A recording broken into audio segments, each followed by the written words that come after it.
প্রশাসনিক কাঠামোতে পাহারা দিয়ে অবাধ, অংশগ্রহণমূলক, সুষ্ঠু, জালভোট মুক্ত, ডাকাতি মুক্ত, সন্ত্রাস মুক্ত, কালো টাকা মুক্ত স্থানীয় নির্বাচনটা যদি ধাপে ধাপে হয়ে যেত, তাহলে আমাদের বুঝারও একটা কি হইতো, সুযোগ হইতো যে সরকারের সক্ষমতা কতখানি আছে। আমরা বলছি মানুষের অধিকার আদায়ের জন্য, অধিকার প্রতিষ্ঠা করার জন্য একটা ফ্যাসিস্ট ব্যক্তি শুধু গেছে, ফ্যাসিস্টদের দোসররা রয়ে গেছে। সুতরাং ফ্যাসিস্টদের দোসরদের মুক্ত একটা বাংলাদেশ করতে হলে অবশ্যই আমাদেরকে বিচার সংস্কার সম্পন্ন করতে হবে। আর দেখেন, আপনারা ভালো করে জানেন যে এই সমস্ত কাজগুলো বাস্তবায়ন করার জন্য আমাদের আগামী দিনে এমপি দরকার আছে, মন্ত্রী দরকার আছে, কিন্তু এটার সাথে আমাদের আরও সবচেয়ে বেশি দরকার হচ্ছে আমাদের স্থানীয় নির্বাচন।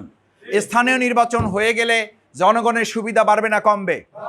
বাড়বে। এখন জনগণের নাগরিক সুবিধা আমাদের ইউনিয়ন কার্যালয়গুলো আছে নাই, বন্ধ হয়ে আছে, প্রায় বন্ধ হয়ে আছে বললেই চলে। এগুলো কোনো রকম মানে বলা যায় যে জোড়াতালি দিয়ে এগুলো চালানো হচ্ছে। তো আমাদের নাগরিক সুবিধাটা এমপি মন্ত্রীর সাথে যতটা না সম্পৃক্ত, তার চেয়ে অনেক বেশি সম্পৃক্ত কোথায়? অনেক বেশি সম্পৃক্ত আমাদের স্থানীয় নির্বাচনের সাথে। সেজন্য আমরা বলেছি নাগরিক সুবিধার জন্য, এমপি মন্ত্রীর সুবিধার জন্য না, দলের সুবিধার জন্য না, আমাদের নাগরিক সুবিধাটা আগে দেখার জন্য আমরা স্থানীয় প্রশাসন বা স্থানীয় নির্বাচনটা আগে জামাত দাবি করেছে। এবং আমাদের এই দাবির সাথে আরও অনেক রাজনৈতিক দল কিন্তু ইতিমধ্যে অধিকাংশ দলই এর সাথে একাত্মতা ঘোষণা করেছে।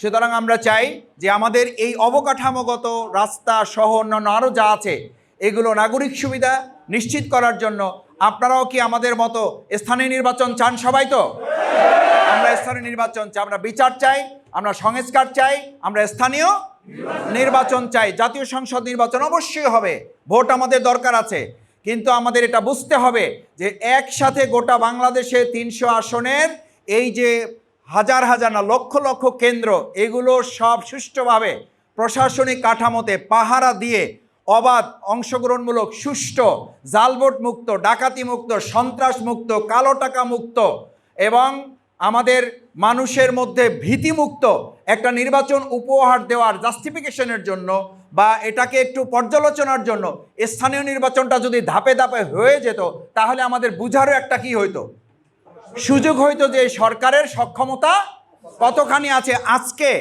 আমরা দেখেছি পত্রিকার মাধ্যমে, অনলাইন মিডিয়ার মাধ্যমে নির্বাচন কমিশনার সিসি তিনি একটা কথা বলেছেন, নির্বাচন কমিশনার চাইলেই হবে না, সরকারকে এ ব্যাপারে সহযোগিতা করলেই কেবল একটা অবাধ সুষ্ঠু নির্বাচন করা সম্ভব। কিন্তু আমরা ইতিমধ্যে বিভিন্ন পর্যায়ে যতটুকু আমাদের কাছে মনে হয়েছে সেই সক্ষমতা এখনো সরকারে হয়েছে কিনা তা প্রমাণ করার সুযোগ আমাদের হাতে আসে নাই।